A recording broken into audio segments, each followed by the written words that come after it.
evening, sorry. Fair Rep LA is, I believe, next. Whoa! And we've got a few presenters, so I'll let each presenter introduce themselves, name and title. Is this working? Yeah. Okay, great. Good afternoon, everyone. I'm Carolina Goodman with the League of Women Voters of Greater Los Angeles and a member of Fair Rep LA. Ross Weisstroffer and Rob Kwan will be joining me for this presentation. The slide that you've been staring at shows our charter's preamble that was approved in 1999. Just before the final vote, the word equitable was removed from the preamble. You can imagine that some of the commissioners at that time had concerns about the implications of the word equitable, even though the preamble has no legal force. But you will note that the preamble does reference fair representation, and that is at the core of our coalition. Fair Rep LA began organizing in 2021 around LA City districting. We advocated for the council to adopt policies that ensure greater public input and disclose off-the-record conversations. We also organized to get the commission to include 2 recommendations on their final report: support for independent redistricting and increasing the size of the council. Drawing fair maps was a challenge for the commission with just 15 districts. The leaked audio recordings provided a textbook case of why we needed independent redistricting. More people began to debate the issue of council size and the need for more checks and balances at City Hall. On the left, you will see formal members of Fair Rep LA. We also have informal participants, organizations, neighborhood council members, and individuals who care about good government. All participate in decision-making regardless of membership. Today's presentation is not about making recommendations, but we do have suggestions for further study. At this stage, the goal is to provide context for the issues. There's a diversity of opinion about these subjects. Ideas presented here don't necessarily reflect the views and preferences of our individual members or our affiliated organizations. Be sure to check the resources and links at the bottom of this page. Keep in mind, a lot depends on variables. What council size is being considered? There's an enormous difference between a 25-member council and a 50-member one, which New York City and Chicago have.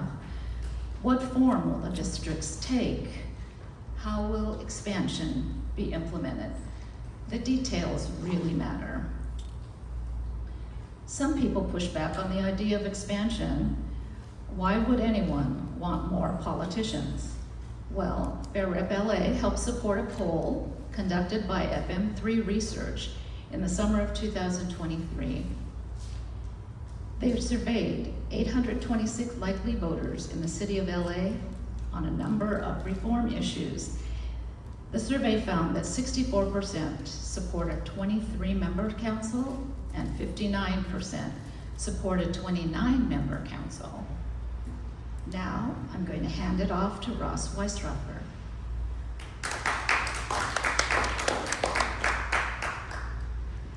Thank you so much, Carolina. For those listening at home, I'm Ross Weisstroffer, a volunteer with the Fair Rep LA Coalition.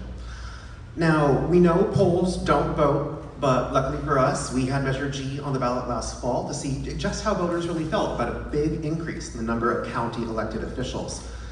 And not only did that pass the city of LA by 57%, but if we break it down by council district, it passed in 14 out of the 15 council districts, and often with some crazy margins of 20 to 30 points. You really don't see that kind of consensus in LA politics very often. And that's because We are an incredibly unique, diverse city. That's especially true geographically. We look to the map on our right, we see that shoestring coming off the harbor in the south. We see parts of the city cut out in the middle. We know the city's divided by the mountains, the freeways, and we have important communities dotted across that city, from Little Ethiopia to Koreatown to Boyle Heights to Watts. Our last redistricting commission had to grapple with all of that as they tried to draw a fair 15-district map. But if you only have 15 puzzle pieces, all that diversity gets diluted, especially when you have over 260,000 people in a district. No matter how hard a council member works, they can only be in one place at one time. They can only hear from so many people, even as they hold power over so many people. The best check on the corruption that power offers is competitive elections, but it's hard to have the money and time to run competitive elections in districts that size, especially if you're up against an incumbent. Because of this environment too, most of the city council votes are unanimous, and the mayor's veto isn't really much of a threat. Instead of holding each other accountable, as a result, we see the mayor and council president hashing out their differences behind closed doors, while council members' individual authority pulls departments away from the mayor's authority.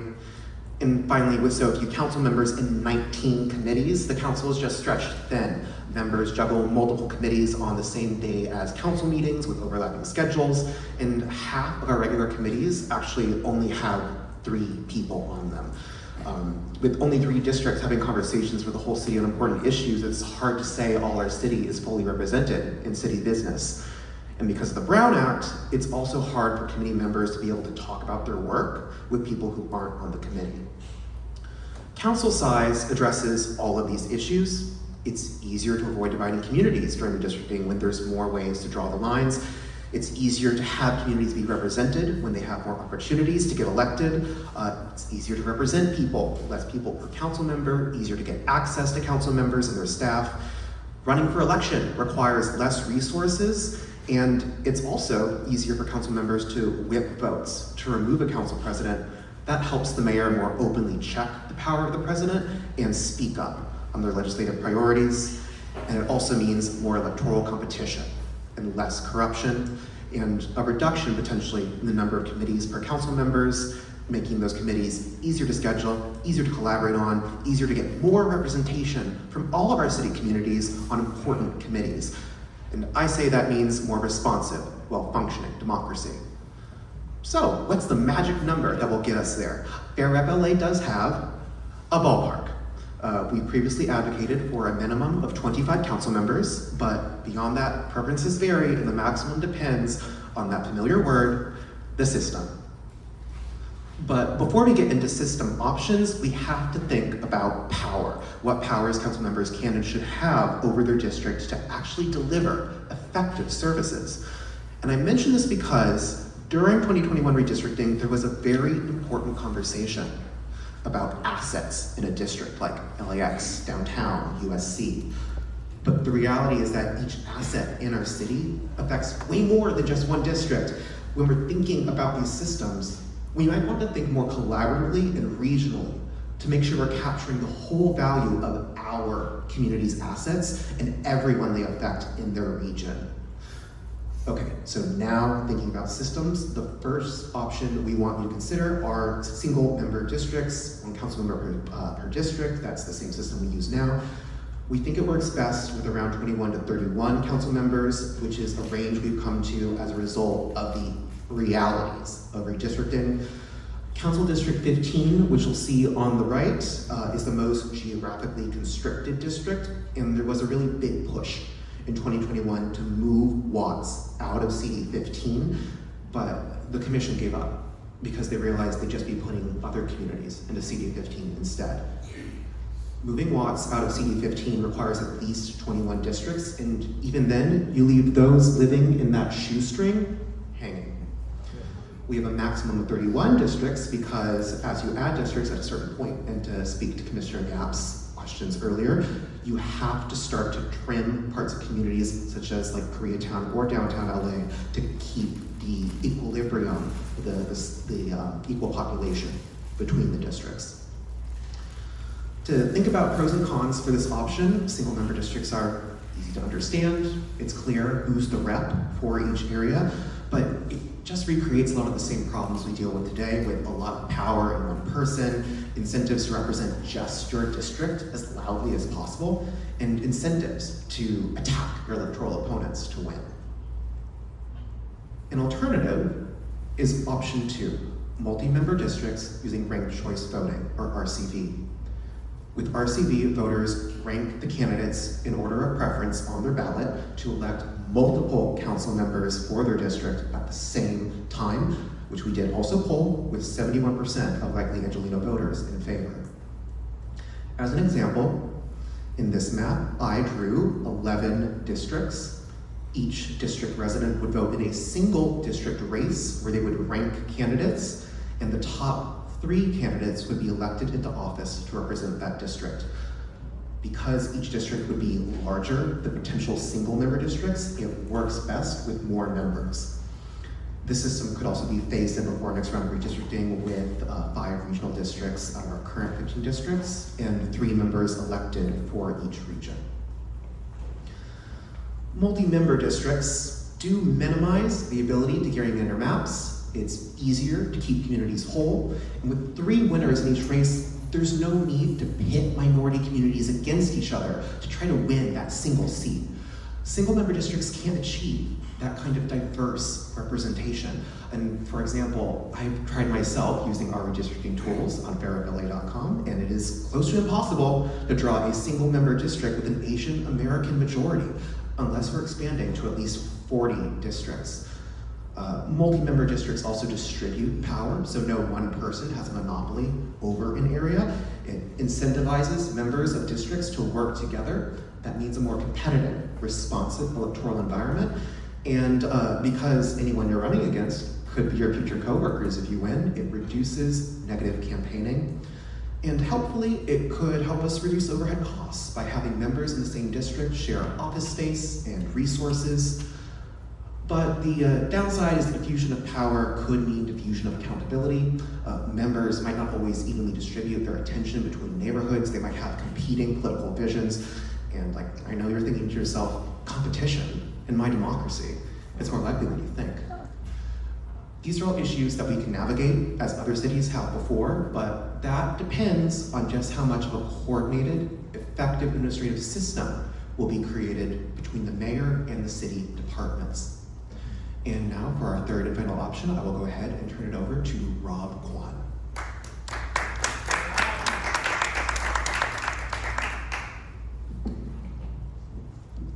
Afternoon, Rob Kwan with Unrig LA, and I will talk about the third option. This is a hybrid. If you think that the first one maybe isn't enough, go cool on it. If you think the other one was a little too hot, Goldilocks, I got a treat for you. We are looking here at keeping single-member districts, and this kind of has a mix of elements of both of the options we talked about previously, and then also, in addition to having council districts, having regions. And this is something that came up during the council committee's discussion.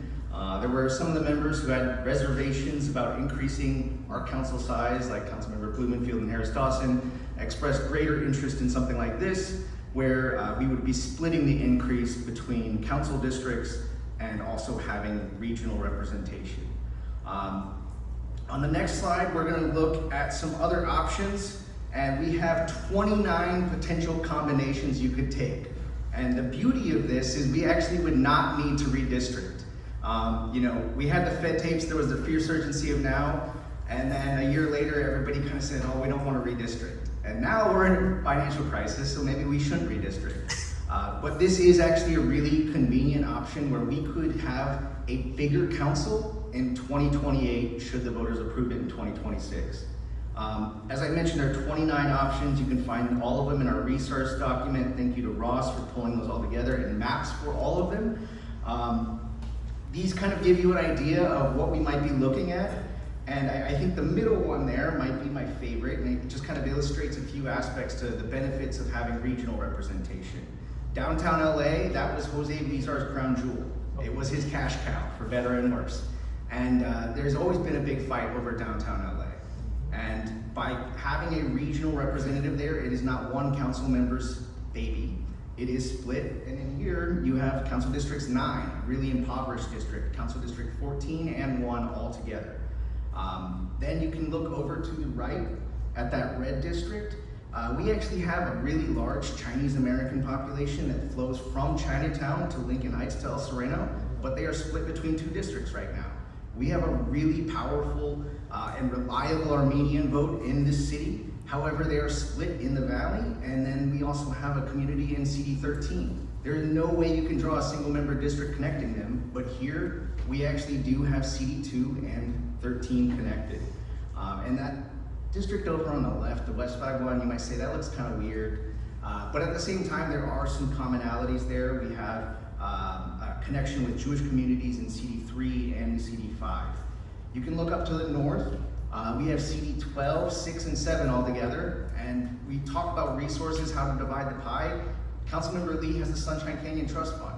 The Sunshine Canyon landfill impacts all of our members, especially CD6 and 7. So why should it just be one person's issue thing in their house? So for the next slide, just kind of breaking down how this could work, how you could have a faster phased-in council. As I mentioned, we would not need to redistrict. We would need to decide how to cluster and nest these 3 districts into creating regions. But we could also have a phased-in expansion where in 2032 we add 5 single-member districts. So we get up to 25, and we do it in a way that where there's a bit more runway. We don't have to immediately figure out office space, how to reorganize things. We can take our time and we don't have to absorb all of that cost in the short term. With having regional reps, there's another benefit in that we can have shared office space between these districts and the regions. We could even have a way of maybe dividing office staff potentially. Some of the benefits of this, beyond having a phased-in approach, it's less disruptive. There is room to grow, and it's not going to be as costly. There is greater coverage here. We have one person from the Valley on the Budget and Finance Committee. And you could represent a whole lot more territory by having somebody from a region on a committee to balance things out. In this world, assets would not be the domain of one single person on the council, and it would allow and maybe invite council members to speak up about things happening in other people's districts. It would give people 2 representatives to turn to, and it's important to keep in mind in the last decade, we have had 6 vacancies on our city council, leaving people without any representation. This would ensure they have somebody to hold them over until we can figure things out in the transition. There is the ability to assign potentially focus for these regional representatives. It could be on things like public works or planning. We could say, these 5 people gotta be on those committees. They gotta be on the rules committee. That would also put them in an empowered position where it's harder for the council president to check them. We saw on the Fed tapes and in the aftermath, a lot of council members speaking out about things that they only felt comfortable about because it was out in the open now. And you have to ask, why did they not remove Nuri Martinez? They didn't have the votes. They were hoping that in 2022 we would have a new council and they could take her out, but that is a problem. You have fewer puzzle pieces to work with on the council when it comes to having somebody come after the council president. And that's not something you do lightly. LA City Council's like The Wire, you come for the king, you best not miss. And there's also the raw politics of this. By creating regions, there is some upside. Part of the reason some people like Measure G in the political institutions was that's a shiny object I can run for. And by having 5 regions, that does open things up. And that is, people might say, oh, you got politicians moving up. Well, somebody's got them moving down there. And these council districts do preserve an accessibility in the institution. The elephant in the room, and maybe it's a little overrated in my mind, is cost. And a modest increase of council chambers would not require a complete retrofit of City Hall. There have been some suggestions that there's $1 billion price tag on this thing, and that's ridiculous. It's important to also note that we have rows that are blocked off to the public nowadays. We have space in the pack. They could squeeze in 5 seats on each side. In the interim, if we had to do some construction or renovations, we have the Board of Supervisors that's going to be opening up their home, and they will be moving on, so you could rent that out. We also have the Civic Center Master Plan, which is a bit on the back burner, but that is something that offers us the ability to prioritize elements of the Civic Center Master Plan so that we can have these things addressed on the front end, because that is going to be a long-term process that happens in multiple phases. As far as staff, I'd highly encourage against reducing the salaries of council members. They have an impossible job, and that's not going to change. And they all work their tails off. And we don't want to open them up to corruption, and that's why we have well-compensated council members, because if we don't pay them well, they're going to be looking for treats on the side. Ranked choice voting could open things up and save us quite a bit of cost. On the balance of power front, I think a really important question for us to ask is, who is the most powerful person in the city of LA? Most people know who the mayor is, but the actual power lies with the council president.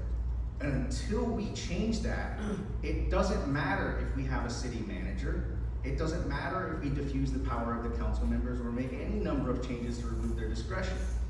Because this is politics. Why do these departments follow up with those council members and answer every beck and call? Because the council controls their budget. Yeah, the mayor introduces it, but the council controls it. So if you don't change that dynamic where the mayor is weakened, they will always tend to the council.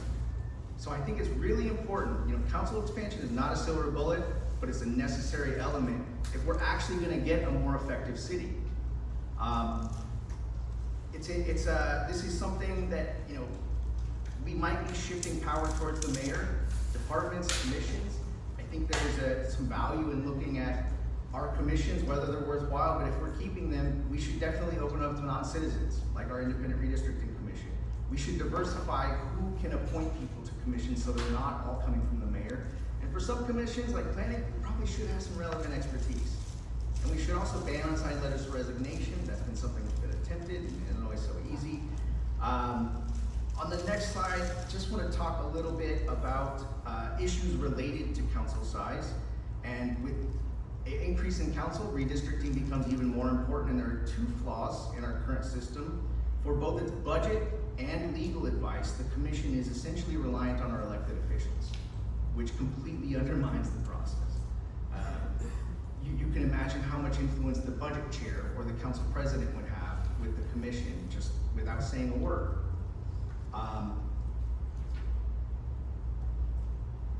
The City Data Bureau is something also created as part of the redistricting package, and council had a lot on their plate, so they kind of punted on it, knowing that it wasn't something we needed to get off the ground.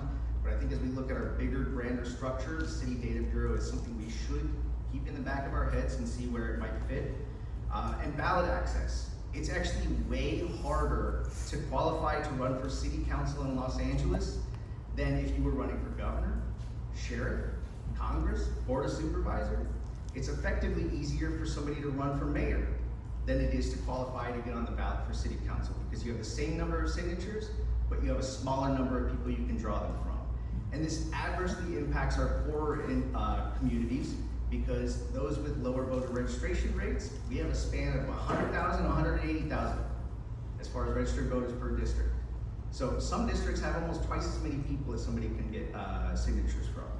So this is just something to keep in mind if we want to have a competitive environment and we're shrinking districts. It's something to keep in mind. Another thing that I don't think we're going to get out of the way, and that is meeting frequency. The council took this up last year and they punted it to this commission. And as much as you might not be coming here saying we got to reduce the number of council meetings and there aren't people here begging for this, the council members are, and if you don't do it, they're going to do it. And they're going to do it their way. And I don't have a single problem with reducing the number of meetings. It is 2025. New York City's got a big council and they meet, I believe, every 2 weeks. There is a concern about the workload. Is this going to create a situation where we have meetings like the Board of Supervisors that go from 9:30 a.m. to 6 p.m.? It's probably not what we want to do. We should be considering what the size of increase we're entertaining is, but also how are we empowering the actual public comment that we have, the actual public input. And council, I don't know if you've been there lately, but it's a mess. Public comment has been whittled down. They used to do a good faith effort to hear from everybody there. And now it's sometimes just 30 minutes. People getting turned away even though there's people waiting outside. Every time you take somebody there, their first reaction is nobody's paying attention. They're talking to their staff, they're on their phones, and that's just not something you see other places. There was actually a post on social media last week that went viral because somebody filmed this. They called out the council members, and everybody online is shocked. And it's just like, wow, yeah. it really is jarring to realize that for the first time. You know, there is no requirement that they actually be in the physically visible areas of the council chambers. So they can be in the back room meeting with a lobbyist. And as long as the squawk box is playing the audio, they're good. And they're counted as present, and they can vote from there because we have an autovote system. And because there's nobody really in charge of keeping track of who's there and who's not, it falls on the sergeants, and it falls like people like me. I have to call it out, and sometimes I'll go outside and there's a very notable council member in June who was outside at a celebration, eating food, while they were being counted as present inside and voting. These are things that we gotta change. And I remember during COVID, there was somebody who used to call into city council, and he would always call it the circus, and he would actually play circus music. And now you hear a lot of our council members refer to the circus and the clown show, but they do towards the public, and that's usually directed towards a few specific hateful people. But that is just indicative of the kind of way they have been ground down. They are overworked, and then they are stuck in front of trolls sometimes, and that's why we have this animosity, and that's why they have the short attention span. So we should reduce the number of meetings, but when we're having a meeting, it should be meaningful. Other things for public input, we should increase the amount of notice for meetings, especially if we're reducing the number of meetings, having evening meetings, making sure that we make a good faith effort to hear from everybody, allowing people to speak on items. They shouldn't have to know the Brown Act to know what's a special meeting, what was sufficiently heard in committee so that there's an exception. None of that. If it's on the agenda, you should be able to speak on it. And then also just the issue of, are we meeting out here? You know, council went years where they weren't meeting in the valley, and then they came back and they gave up after 5 months this year. So maybe we should have meetings, not just out here at Van Nuys City Hall, but maybe in South LA, or set a minimum number, or provide remote public comment. Another really interesting idea is the New York City Office of Public Advocate, and this is kind of about instilling checks and balances and independent voice in the City Council. They are the first in line to replace the mayor in case of vacancy in the City of New York, so that does provide them some clout. They can get in front of the camera and get some attention. And sometimes that's all a reporter needs, is a little bit of tension in a story to make it something and actually cover an issue. And instead, we have a culture now where they are afraid to call out the council president for limiting public comment. Things that, people just find really, really difficult to sit with, they're not willing to speak up on. But this person, the public advocate, is a non-voting member. They are a non-voting member of all committees. So they can't put you in the doghouse. So it does empower them in a different way. You should also consider allowing them to preside over council meetings. That would provide, we might not have to set a minimum for public comment if we have a public advocate out there who's campaigned on a certain approach and has to work with the council members, but can say, I want to have more comment. Tie votes happen all the time. New York City, 5 additional minutes. they used to allow the public advocate to break tie votes. Even though we have an odd number of council members, if you have somebody missing, 14 votes. We've had 7 votes. There's nothing to stop a tie vote, even if you have an odd number of council members. Another thing is neighborhood council reform, and I know that this is maybe a can of worms to some people, but you've got to look at it. If you don't address it, the system's going to fall apart even further, and then people are going to say we just got to scrap it. And I don't know if giving the power is the right way to go, because then you got to look at the influence of money in politics. If you're having real power, real elections, and on an actual normal ballot. So I really believe that we at a minimum need to give them a voice, some reason to stick around for the system, because we have so many great people that after a term or two just give up. And we can make it easier for them to give community impact statements at City Hall, but I also think we have to give them a better voice as a whole across the city, because there have been a number of issues we've worked on for reform where we whip up CIS statements because it takes a lot of effort and it takes a long time, and you don't even know when it's going to come up on the agenda. So if we actually had, I would call it a Congress of Neighborhoods, but there is already an event titled that, so Assembly of Neighborhood Councils you could create where you actually have citywide representation of the NC system and give them an ability to weigh in on things that are happening at council. I think the budget advocates really shows the power of our NC system. They are the most effective part of it in my mind. They do their white paper in consultation with departments, they present at Budget and Finance Committee, and the committee members will tell you, they have a very healthy exchange with them, and it is a valuable part of the process. So I think just that is something that could also open things up, where you allow this neighborhood council, assembly of neighborhood councils, to say, once a month, you get to decide the council agenda. We're gonna have a monthly council meeting. We might not vote on anything. It might be a little dangerous to give them that power, and council wouldn't like that, but just a discussion item. And allow them to present to the city council, so that there is a reason for somebody to invest their time and efforts in the NC system, and there is actually a voice there. The other thing I would like to mention is just the council itself, the power of the council president. When Paul Krikorian came into office, he mentioned wanting to look at reducing the power of the council president. We might want to prevent the council president from serving as chair on committees, in particular the Rules Committee, because that has been a reason it is the graveyard before reform. LAPD, this is something that's come up very recently and frustratingly so. Our council members don't have direct authority over them. It is weird that our elected officials don't have authority over our police force. The role of the city attorney has been discussed, and I personally think they should just stick to prosecuting misdemeanors, and the city can hire its own counsel. There are alternatives in the middle, all worth exploring. Emergency powers have come up in light of COVID, inside SAFE, where a council is frustrated that they're not getting enough updates and enough oversight. So that is something worth considering. And executive directives. Just a month ago or so, there was something in front of the council, and they didn't know if they could vote on something because Viragosa had an executive directive from back in the day. Luckily, the directive contained some language providing an out, but only because of Tim McCosker did we find that. The city attorney up there was stumped and couldn't give the council an answer on how you get rid of an executive directive. Future consideration, LAPD Board of Rights. This fell apart at the council last year, something worth looking at. Tweaks to our public financing of elections. Commissioner Murray worked with a lot of us back in the day on improving our matching fund system, but if we want to move to something different, down the line, we do need to make some small tweaks to the charter. For our ethics commission, we have all kinds of misdemeanors on the books with nobody to prosecute them. That is weird.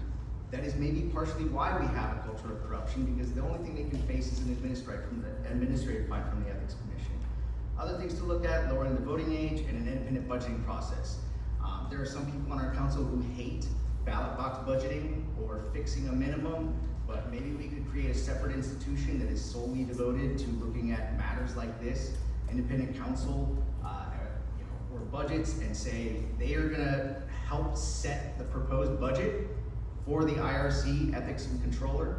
Give the council, the mayor, a limited opportunity if they have a super duper majority to override them, but at least set the process up so they get in the door first and they have a fair crack at presenting an actual budget. And that is mostly it, other than Councilmember Rahman mentioned the city controller and kind of how within the office you have two beasts, and maybe how do you set that up? And I look to New York, they have a public advocate who shares kind of co-responsibilities with the controller as far as accountability, but the public advocate is looking at delivery of services and the controller is looking at finances. So that might offer a way of setting things up differently, and just a permanent reform commission. There's value in just looking at having a permanent reform commission. We could give them periodic power to put things directly on the ballot, but we should have an existing body that we can turn to, because a lot of times the CLA doesn't have the capacity or expertise to go deep into things at a consistent basis. It takes a lot of work and effort to research these things, and I think it is something that we should have an ongoing conversation about reform. It shouldn't be left to times like this 26 something years down the road. And last slide just gives a little bit of a diagram to digest things, and I will stop there.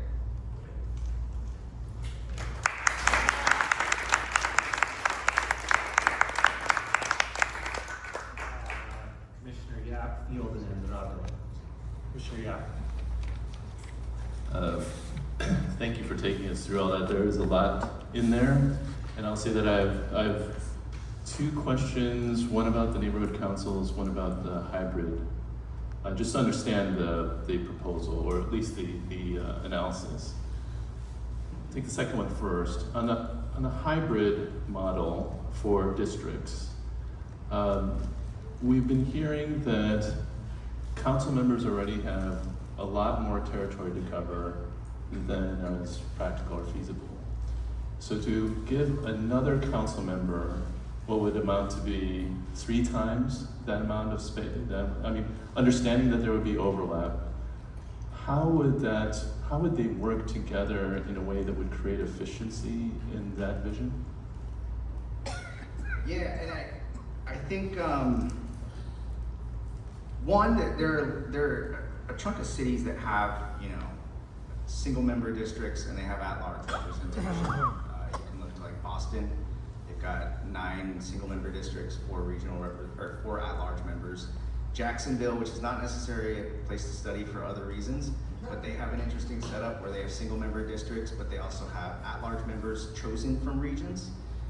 Because the city is so large, that's kind of why the committee said we don't want to go with at-large, because of CVRA concerns, but also just the ability to tend to a whole district, understand it, and also run competitive elections. So I think from the electoral standpoint, you do need to have enhanced matching funds. As far as the overlap, how they interrelate, I don't know. And that is kind of the beauty of this. Like, you could take this in a ton of different directions. You could say that these regional representatives are more like the borough presidents in New York City, where they are more kind of regional advocates. They have a budget. They're there to engage with the community. It's really open-ended as far as how we might execute that. But I think ultimately what we're talking about is like 3 districts. Some of those regions that, out of those 29 are really long and stretched out, which is why I didn't throw them up there, because that's not what we want to go with. But I still think there is some value in having somebody that is looking at things beyond a council district perspective, because transit, bike lanes, like, they shouldn't stop and start based on a council member's ideology, and we do see that a lot. And we have an approach where USC's in my district, so that's mine. That impacts CD8 too, just as much. So I think at least opening up that system has some value, and I think there are definitely downsides to this, and we included in the cons, even if I didn't necessarily mention it out loud. And that's why we presented 3 options, because I can't tell you right now what the best option is for this city. It does depend on the size, the ballpark we're talking about, but it all depends on the details, and there is all the opportunity to spell things out. You could assign distinct roles to these 2 different types of people. Boston, some cities where they have at-large members, they basically just treat them like a normal council member, all the same. Okay, so it sounds like the suggestion is somewhere between the at-large structure and, borough presidents in New York are a bit more of an executive role, a hybrid executive role, which I think would be different from what we're proposing. So I know we're not trying to solve that here. I just wanted to understand the concept that's being discussed. Yeah, and it's something that we have to think about and talk about a lot more, internally. But it's something we wanted to bring up now, because I think there's just value in like the collective room of people here, but also on the commission and listening in as far as what this would be. And I think there is some reason to think about it a bit harder, because there is the potentiality that this might be where council wants to go with things, if they're willing to entertain council expansion. Just because there is a really uphill fight on that front. So having options at this point to kind of tease out what would work best is where we're kind of trying to wrap things. Okay. Then just second question about neighborhood council. Just again, to understand the presentation, the assembly of neighborhood councils would be we'll call it representative of all of the representatives of all the neighborhood councils, or some sort of additional layer that would provide, say, agenda items for a city council meeting. Is that the concept? They would potentially be, coming up with statements, positions on an issue. Like, there might be a council file where they want to file a CIS statement, and instead of it just coming from one neighborhood council, it comes from this larger, more representative body. And the alternative, I suggested they could come up with things to put on the agenda. You would have to have some sort of deliberative process to do that, and it's open-ended. You could just say all of the neighborhood council presidents are able to vote as part of this body. I think the city attorney and clerk would say we don't want to manage a vote among 99 people. So it would probably be good to just say either the neighborhood council presidents or the neighborhood council members all huddle up at the Congress of Neighborhoods and they vote for regional representatives, and maybe we have a 21-person neighborhood council, assembly of neighborhood councils.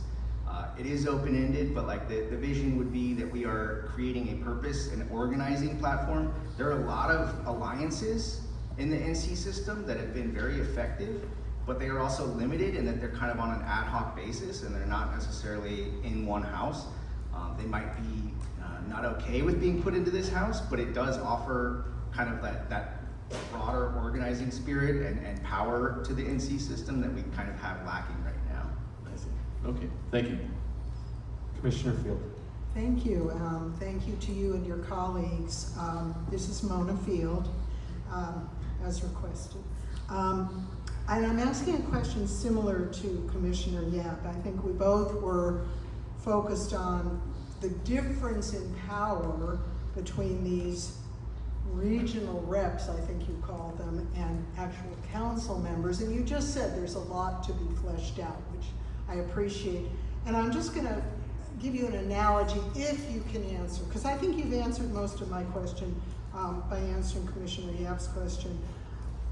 A regional representative, meaning, let's say, 3 people for one of 5 regions, is to a council member as, in other words, the differentiation in power. But I think, Rob, am I right? You answered in effect by saying we haven't really figured out that level of detail.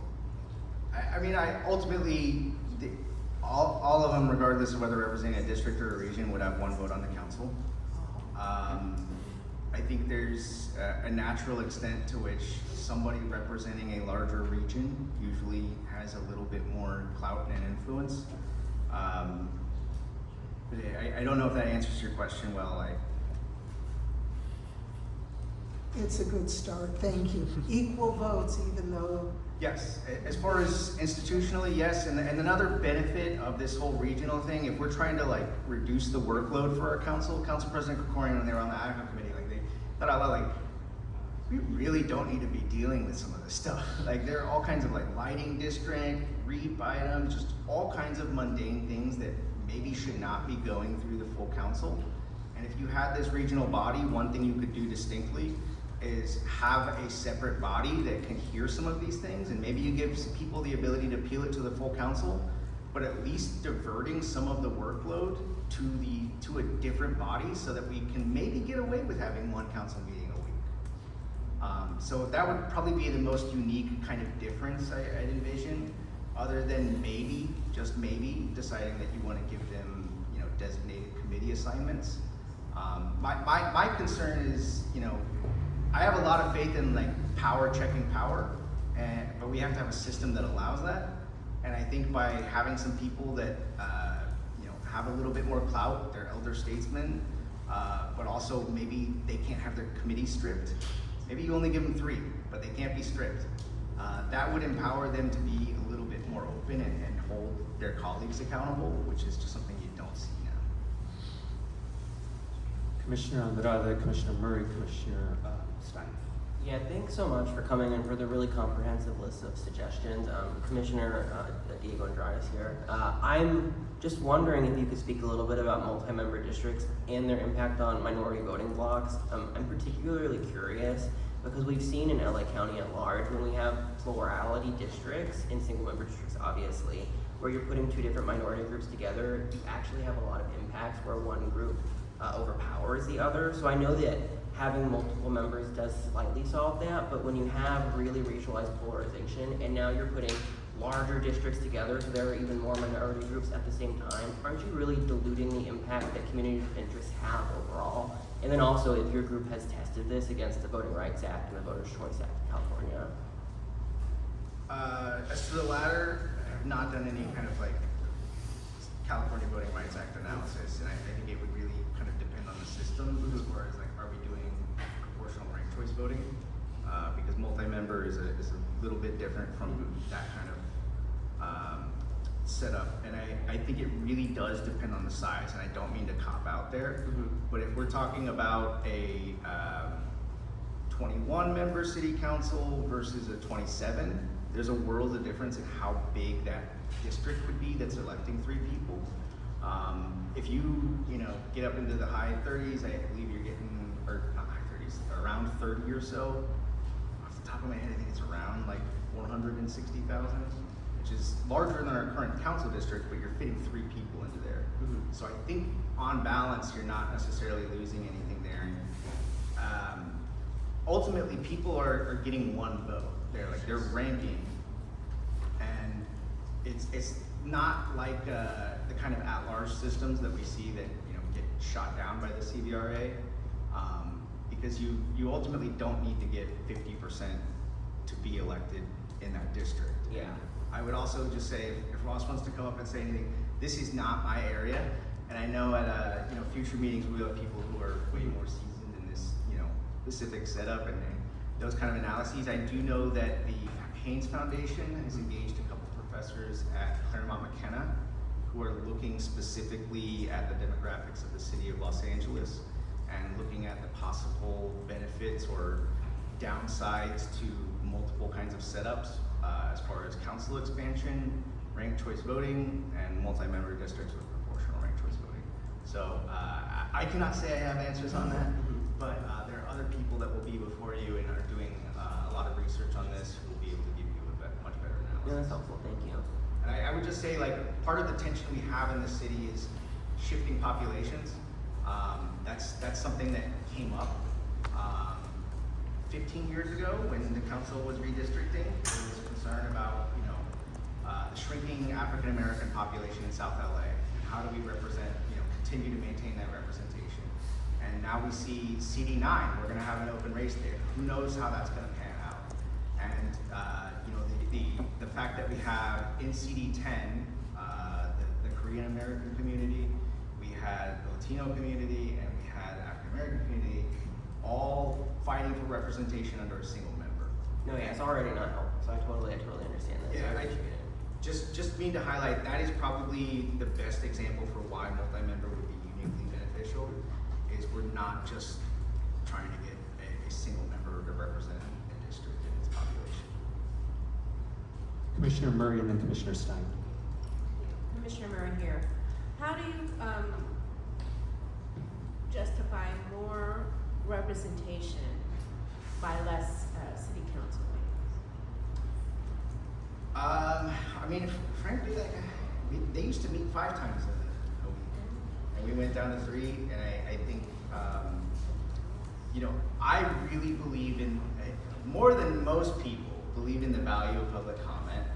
I think it's a beautiful thing. It is your congress member, your senator, whoever. If you want to complain, you got limited options, and they're developers, lobbyists that can get a meeting with a council member real easy, and your average person can't. And maybe there are a lot of regulars and some trolls at these council meetings, but there are a lot of times where you see somebody come to a council meeting and say, "I need help," and the chair says, "I'm going to send somebody over to the ropes right now."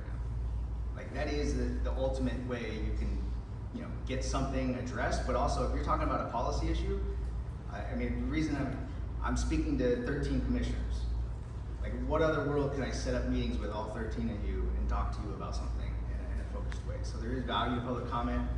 I just mean to say that if we are reducing the size of the council, or increasing the size of the council, you are hopefully able to have a more accessible path to your council member. Your council member is maybe more likely to show up to your neighborhood council meeting. And you could decide, we want to require you to go to do a town hall in every neighborhood council in a year. I don't know. But there is a trade-off there, and ultimately, how many people are going to city council 3 days a week? It's a really, really short list, and it includes a couple of the people that the council members really hate, that are using most of their time to spew some of the worst things you've ever heard. So if we go down to 2 times a week, And we gain an evening meeting, if we get assurances that there's remote public comment, we get more notice for the agendas. A lot of times, agendas drop and you got 3 days to organize. So it's all a trade-off. And I don't think most people view like their representation to be dependent on, you know, those 3 meetings. Like they want to be able to reach their council member and get stuff fixed. They definitely want to have the ability to go do public comment, go to meetings. But I don't know if having 3 meetings is an essential thing. And if that's part of the trade-off to also give these members more time to be in their community, to, you know, do events, talk to people, and actually do, you know, service in their community, the better. Because they really do have a lot going on, and everything is stacked in 3 days. So those days are just a blur. And right now, we have committees where, you know, members have overlapping assignments. So members are having to leave early, arrive late, they lose quorum. It's really not a functional system, and if reducing 1 meeting per week allows us a bit more flexibility there, I think that's a really positive trade-off. I just have one more follow-up. You sort of inferred this, but I'm going to put you on the spot. Are you saying, Mr. Kwan, that in your opinion, just what I'm inferring, but I just want to put you on the spot.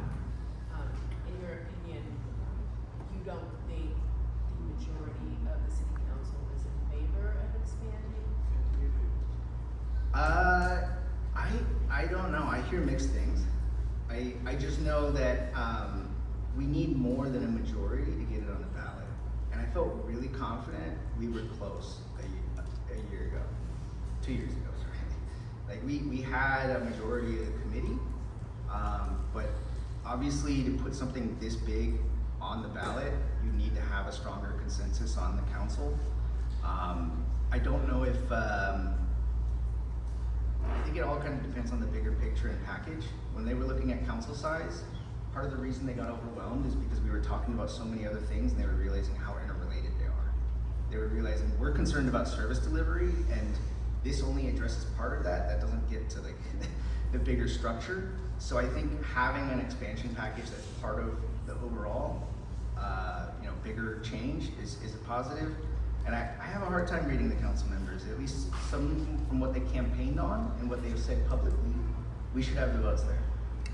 But it's also just not, it's not simply about increasing for the sake of increasing. I think Paul Krikorian probably could have gotten council expansion on the ballot in 2024 with the council's support, but it probably would have been 19 or 21 members.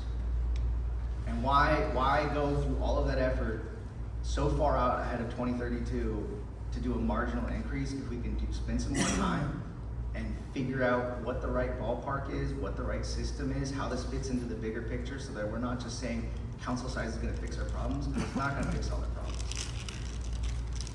Commissioner Stein. Thank you. I have 2 questions on issues that you raised in your presentation, but no commissioners commented on them. So I'll go to the more controversial first. And that is, what is the duties of the city attorney's office? And I believe you said, I don't have a problem with the city prosecutor, but, you know, litigation should be handled by outside counsel. Who is going to handle advice to commissioners as the city attorney sitting here today to make sure that we do right by the Brown Act in other areas? And who is going to handle advice to the council itself? Because those particular duties don't fall within litigation. They fall with just in the, I want to use the word mundane, I don't know if that's the right word, but the mundane running of the city, and advising council on what they can and can't do under the law. You know, there are different ways you could do it. If you just wanted to make a modest change, there, you know, at your last meeting, there are people who brought up having like an office of legislative counsel for the, you know, drafting purposes that would still preserve the role of the city attorney. In my mind, the county, they got a prosecutor that is able to independently do that job, and the elected officials have county counsel. They have their, counsel they can hire, and they're able to rely on them. So, this is not a particular area that I proclaim like an absurd amount of expertise in, but I do know from the the ethics end of things, the fact that our city attorney can't go after, campaign finance violations or, elected officials, ethics stuff, that puts us in a very weird position. It also puts us in a very weird position with the Brown Act, things that might come up, things that our commissioners might raise, where you bring up an issue and the city attorney is not willing or able to speak publicly to confirm what you're saying. And that leaves us with all kinds of murkiness. And I think that if you had, a city attorney that could call out Brown Act issues independently and handle misdemeanors, but the council has their own lawyers, maybe it would be a mess. But I know that what we have now leaves us in a really weird place where we have an elected official who says, who ran for office from the I'm just calling balls and strikes kind of thing. I'm not here to make policy. I'm here to be a lawyer for the Municipal Corporation of Los Angeles. And in actuality, we've seen the ideology spill out a little bit, and I don't think that's helpful, and I don't think it's helpful to have meetings presided over where ultimately the city attorney has to muzzle themselves. One small follow-up on that and then my other question. I'm not as well versed in county government as I am in city government. Same. Doesn't county counsel defend lawsuits? I believe so, yeah. Okay, so what is your reason for taking that to outside attorneys rather than having a equivalency of a county counsel in the city council, different spelling of the word, to handle those? I don't have hard feelings on that end of things, and if there's a preference going one way or another, this is one of those issues that I know has been kind of on the minds of some folks, and mainly just trying to elevate it here so we learn a lot more. I have a lot more that I can say with some grounding on the ethics front, the council front, the size, the operations, the things that I pay a lot of close attention to. The city attorney, because of the way it operates, it is a bit murkier, and I definitely do not pay nearly enough attention to the county as I do the city, so I can't speak too much to it. Totally different discussion. One of your recommendations, or possible recommendations, I think as you put it, was having more than the mayor appoint the police commission. In addition, expanding the police commission, perhaps to 7 members rather than 5. Taking the expansion out for a moment. If we're trying to set up a clear delineation between mayor and council, and let the mayor truly be the chief executive officer of the city of Los Angeles, why would we do that? That's one. One last question, I'll give you 2 bites at the apple. And since at the end of the day, the mayor is going to be responsible politically for the safety or how people perceive the safety in their individual communities, why shouldn't she, in this case, be given the power to have 5, 7, pick your number, police commissioners to assist the police department to come up with policies that provide for more public safety?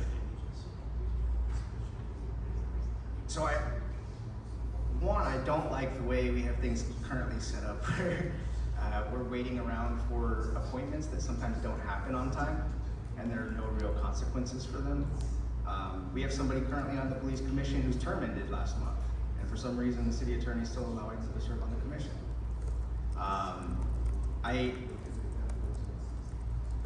As far as the mayor's directionality, I think we're going to give the mayor more deference and more power. Then, to some extent, council is going to want to be able to trust that that's wielded appropriately. And maybe the answer is not diversifying appointments; it's at least requiring expertise. Because a couple of the last people that the mayor appointed to the police commission yanked their appointment real quick because they realized this isn't going to happen. One of them got a real dressing down by the public safety committee, and neither of those people had anywhere near adequate experience to be in that role.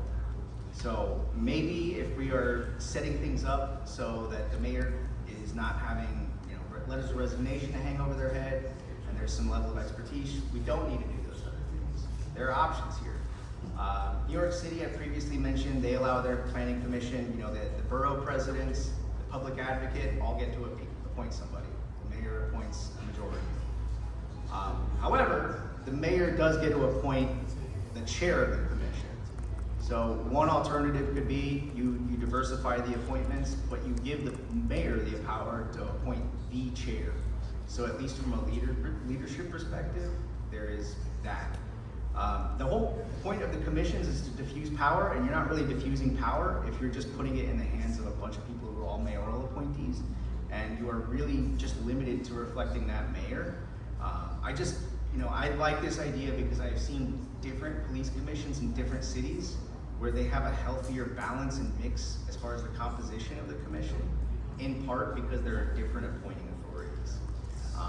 So that's part of the reason I liked it. And some of this depends on what we're doing. If we're giving the power to the council, or at least some power and authority to the council and the elected officials directly over LAPD, maybe this is a very different situation. But if we're not, and we are completely reliant on the police commission governing this body, we gotta have a more independent body that is more diverse than the 5 folks we got up there right now. And this is not particular to them. This is just to say it's 5 people all appointed by the mayor. And the mayor has a very different kind of track in the career as far as what they're prioritizing and what their aspirations are. And calling out the LAPD is usually the last thing that what mayor wants to do, and they don't want to appoint people to the commission that are going to call it out. So, Thank you. Let's give a round of applause to our presenters.